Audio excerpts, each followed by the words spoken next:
This is the story of Carlos, a 16 years old boy that lives in Bogota. His partners call him the whale because he ate at recess the food that they don't want. In the afternoon, before reading, he ate candy and chips secretly. He devoured like any child hamburgers, hot dogs, ice creams. He grew up as the fat boy of the house, the one that everybody pulled his cheeks. He took to get tight shirts, but his friends disturbed and girls don't look at him. His parents took him to the pediatrician, who sent him diets, but they doesn't work. He reached adolescence, but he was the same fat boy, which always came last in racing sports lessons and never passed the test of Cooper. One day, his parents took him to the endocrine, and he said that the little boy was fine. Carlos said, I was the chubby one. I appear like that in all the photos with my family. I was always like 20 kilos more than the normal weight of children. I began to realize what I couldn't do, the things that my friends do at school. I got tired very easy when I was running, and I couldn't do any abdominal. As a child, I don't care, but then as the time went, I began to feel fat. Carlos started to make some diets he found on the internet. He ate bananas because they said that they satisfy the hunger. And as it doesn't work, he tried to eat only vegetables, increasing. Carlos wanted to have a slim figure, but nothing made him lose size. His weight was turned into obsession, and his parents bought bulbs which he used at night so his schoolmates doesn't release. In their quest to be slim, he go to gyms, but nothing worked. And 2 years ago, he was 14, with 1 meter and 60 centimeters tall and weighing 76 kilos. The young man took a drastic decision and decided to stop eating. He began to leave breakfast for weeks. Then the diet became more strict diet and the food was completely eliminated. He said, I stopped eating for 3 days. I was very hungry, but I held on. I was so severe that I started to displace the food. His health was having complications, and Carlos was very weak at school, but his desire to lose weight would not let him give up.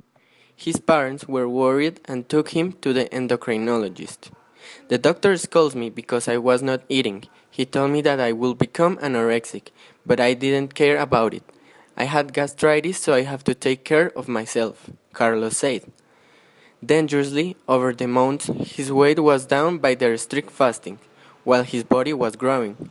Carlos turned 16 this year, measuring 1.77 meters and weighing 67 kilograms. It means 10 kilograms less than before.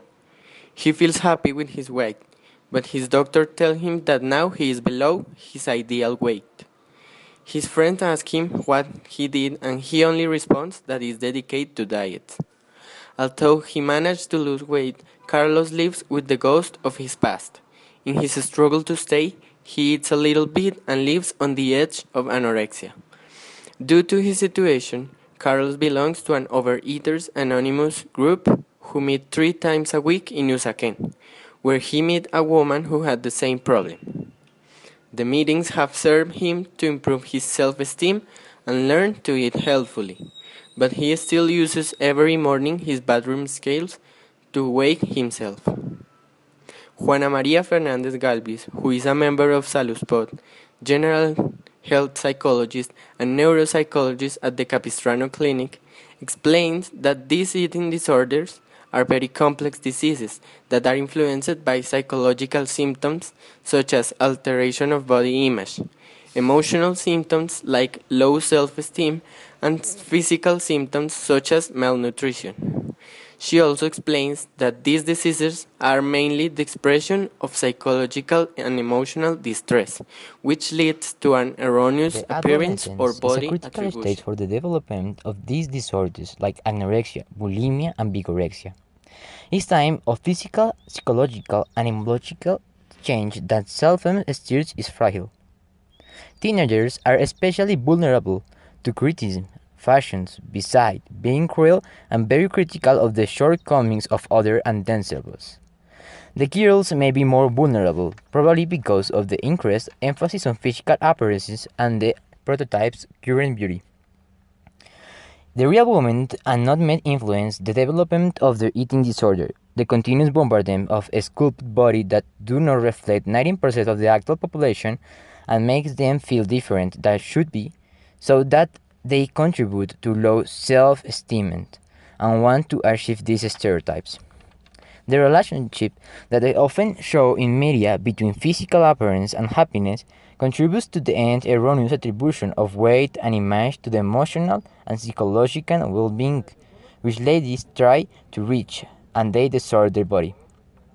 The sites then disseminate information promoting this success disorder because people always seek to justify their behavior.